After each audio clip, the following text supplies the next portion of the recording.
கடவுள் என்று ஒருவரை நாம் அடையாளப்படுத்துவதாக இருந்தால் அந்த கடவுள் மனித பலவீனங்களுக்கு அப்பாற்பட்டவராக இருக்க வேண்டும் என்று இதை பற்றி இஸ்லாம் பேசுகிறது.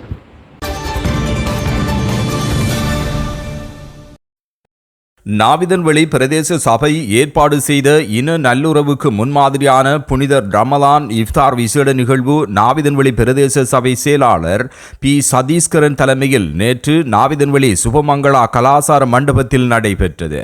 தமிழ் முஸ்லிம் சமூகங்களுக்கு இடையிலான இன நல்லிணக்க ஒற்றுமையை மீண்டும் வலியுறுத்துவதற்கான நல்ல சந்தர்ப்பம் தற்போது கனிந்துள்ளன. கடந்த காலங்களில் தமிழ் முஸ்லிம் மக்கள் இன நல்லுறவோடு வாழ்ந்தார்கள். நாட்டில் ஏற்பட்ட கசப்பான சில சம்பவங்களினால் சமூகங்களுக்கிடையில் இடைவெளி ஏற்பட்டதுடன் முரண்பாடுகளும் தோற்றுவிக்கப்பட்டன.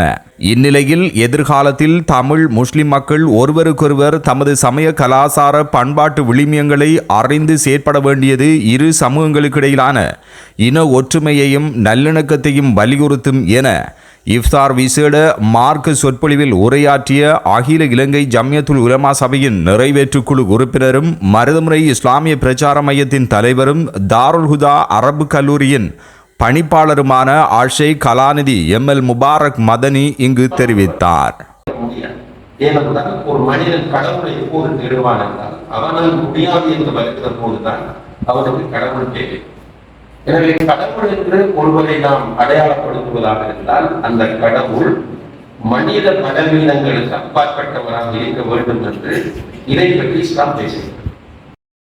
இந்த விசேட இஃப்தார் நிகழ்வில் அம்பாறை மாவட்ட உள்ளூராட்சி உதவி ஆணையாளர் SLA கமல் நெத்மினே, நாவிதன்வெளி பிரதேச செயலகத்தின் உதவி பிரதேச செயலாளர் பி பிரணவரூபன், கல்முனை மாநகர சபையின் பிரதி ஆணையாளர் ASM அசீம், மத்திய முகாம் போலீஸ் நிலைய பொறுப்பதிகாரி, சவளக்கடை போலீஸ் நிலைய பொறுப்பதிகாரி, நாவிதன்வெளி சுகாதார வைத்திய அதிகாரி, ஆயுர்வேத வைத்திய அதிகாரி, பிரதேசத்தில் உள்ள அரசு அலுவலகங்களின் தலைவர்கள் உட்பட பொத்திவில் பிரதேச சபையின் செயலாளர், காரைதீவு பிரதேச சபையின் செயலாளர், உலமாக்கள், கல்வியலாளர்கள், புத்திஜீவிகள், நாவிதன்வெளி பிரதேச சபை அலுவலக உத்தியோகத்தர்கள், ஊடகவியலாளர்கள் என பலரும் இந்த நிகழ்வில் கலந்து கொண்டனர்.